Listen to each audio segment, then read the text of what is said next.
The director, James Gunn, had an idea on everything. He knew what he wanted from day one. So he gave us a very detailed account of what he wanted us to see. You're here to tell a story, you're to help the director tell his story. You don't have historical research, you have comic research. But it is a version of the story that he wants to tell. The information from the comics, it's pretty broad. The colours and that they're using, it's a pretty broad kind of brush they're using.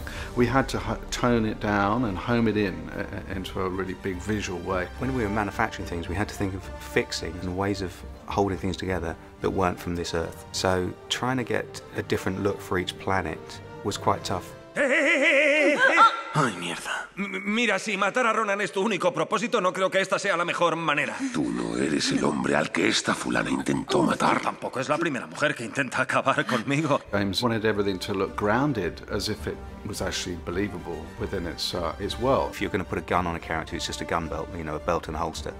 With this, it had to be part of the costume. It had to be designed by Alex, and she gave us ideas of what she would like, and then we had to try and create the functionality. She needs to know from me where things finish so that she can dictate how far the costume should go and everything. And then she needs to know the material we're going to make it of, and then likewise I need to know how it's going to move against the skin, if it's going to rub or if it's going to work with it.